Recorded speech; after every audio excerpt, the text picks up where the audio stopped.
सभी देशवासियों को बधाई और बहुत बहुत शुभकामनाएं।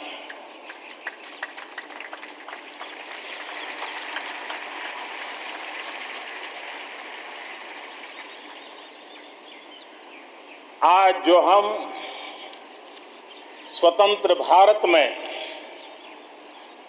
सांस ले रहे हैं, उसके पीछे मां भारती के लाखों बेटे बेटियों, उनका त्याग, उनका बलिदान और मां भारती को आजाद कराने के संकल्प के प्रति उनका समर्पण आज ऐसे सभी हमारे स्वातंत्र सेनानियों का, आजादी के वीरों का, नर बांकुरों का, वीर शहीदों का नमन करने का ये पर्व है।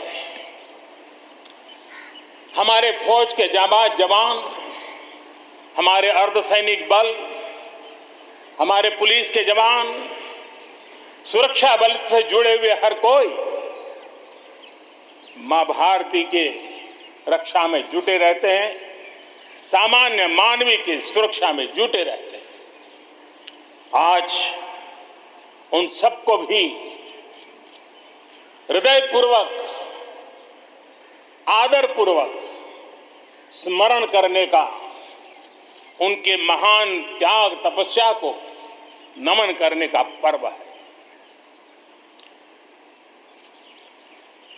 एक नाम और, श्री अरविंद घोष क्रांति दूत से लेकर आध्यात्म की यात्रा, आज उनके संकल्प, उनका जन्म जयंती है। हमें उनके संकल्पों को, हमारे संकल्पों को पूर्ण करने के उनकी तरफ से आशीर्वाद बने रहे। हम एक विशिष्ट परिस्थिति से गुजर रहे हैं। आज छोटे छोटे बालक मेरे सामने नजर नहीं आ रहे। भारत का उज्जवल भविष्य क्यों? कोरोना ने सबको रोका हुआ है। इस कोरोना के कालखंड में लक्षावधि कोरोना वॉरियर्स, चाहे डॉक्टर हो, नर्सिस हो, सफाई कर्मी हो, एम्बुलेंस चलाने वाले लोग हो, किस किस के नाम गिनाऊंगा। उन लोगों ने इतने लंबे समय तक जिस प्रकार से सेवा परमो धर्मः इस मंत्र को जी करके दिखाया है, पूर्ण समर्पण भाव से मां भारती के लालों की सेवा की है, ऐसे सभी कोरोना वॉरियर्स को भी मैं आज नमन करता हूं। इस कोरोना के कालखंड में अनेक हमारे भाई बहन इस संकट में, मैं ऐसे सभी परिवारों के प्रति अपनी संवेदनशीलता प्रकट करता हूं और इस कोरोना के खिलाफ मुझे विश्वास है 130 करोड़ देशवासियों की अदम्य इच्छा शक्ति, संकल्प शक्ति हमें उसमें भी विजय दिलाएगी और हम विजयी होके रहेंगे।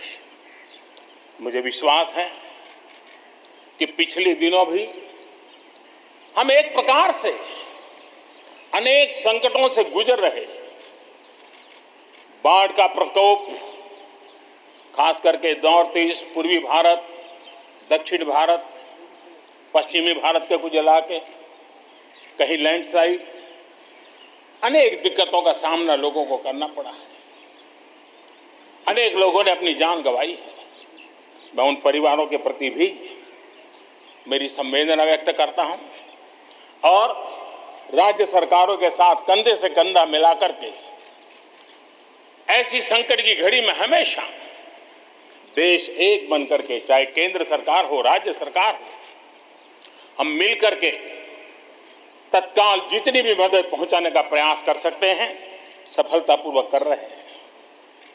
मेरे प्यारे देशवासियों, आजादी का पर्व हमारे लिए, ये स्वतंत्रता का पर्व आजादी के वीरों को याद कर करके नए संकल्पों की ऊर्जा का एक अवसर होता है।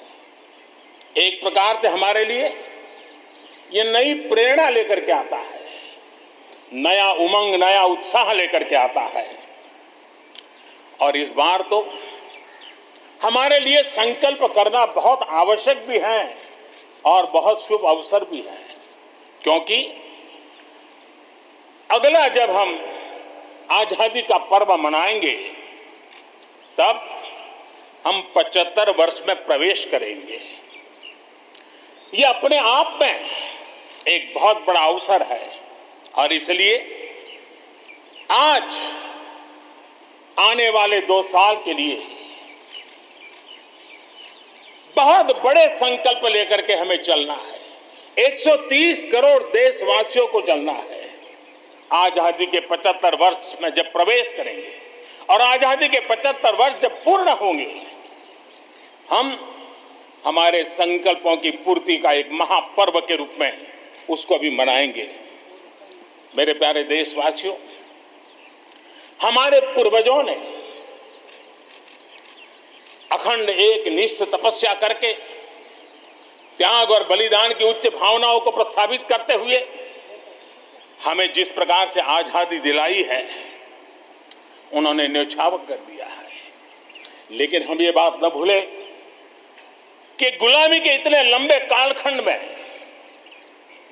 कोई भी पल ऐसा नहीं था, कोई भी क्षेत्र ऐसा नहीं था कि जब आजादी की ललक न उठी हो, आजादी की इच्छा को लेकर के किसी ने प्रयास न किया हो, जंग न किया हो, त्याग न किया हो और एक प्रकार से जवानी जेलों में खपा दी, जीवन के सारे सपनों को फांसी के फंदों को चूम करके आहूत कर दिया। ऐसे वीरों को नमन करते हुए और फिर एक तरफ सशस्त्र क्रांति का दौर, दूसरी तरफ जन आंदोलन का दौर, पूज्य बापू के नेतृत्व में राष्ट्र जागरण के साथ जन आंदोलन की एक धारा ने आजादी के आंदोलन को एक नई ऊर्जा दी और हम आजादी के पर्व को आज मना पा रहे हैं। इस आजादी के जंग में भारत की आत्मा को कुचलने के भी निरंतर प्रयास हुए हैं, अनगिनत प्रयास हुए हैं। भारत को अपनी संस्कृति, परंपरा, रीत रिवाज, इन सब से उखाड़ फेंकने के लिए क्या कुछ नहीं हुआ। वो कालखंड था, सैकड़ों सालों का कालखंड था। शाम दाम दंड भेद सब कुछ अपने चरम पर था और कुछ लोग तो ये मान के चलते थे कि हम तो यावत चंद्र दिवाकरो यहां पर राज करने के लिए आए हैं। लेकिन आजादी की ललक ने उनके सारे मंसूबों को जमीन दोस्त कर दिया। उनकी सोच थी कि इतना बड़ा विशाल देश, अनेक राजे रजवाड़े, भांति भांति की बोलियां, पहनवेश, खान पान, अनेक भाषाएं, इतनी विविधताओं के कारण बिखरा हुआ देश कभी एक होकर के आजादी का जंग लड़ नहीं सकता है। लेकिन इस देश की प्राण शक्ति वो पहचान नहीं पाए।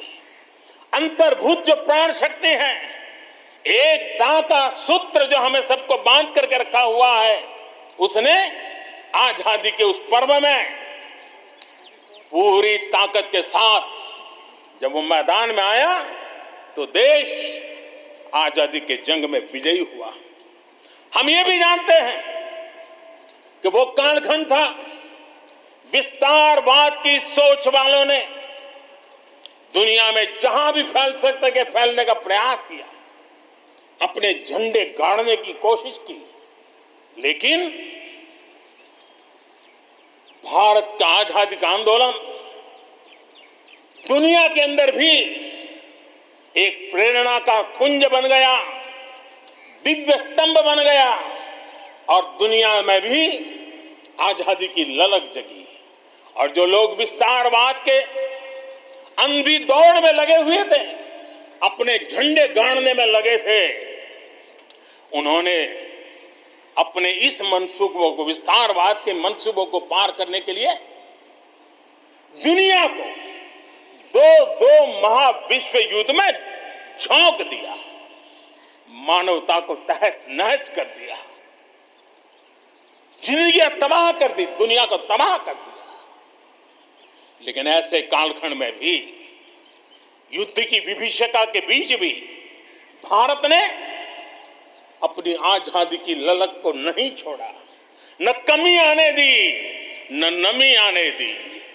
देश बलिदान करने की जरूरत पड़ी, बलिदान देता रहा, कष्ट झेलने की जरूरत पड़ी, कष्ट झेलता रहा, जन आंदोलन खड़ा करने की जरूरत पड़ी, जन आंदोलन खड़ा करता रहा।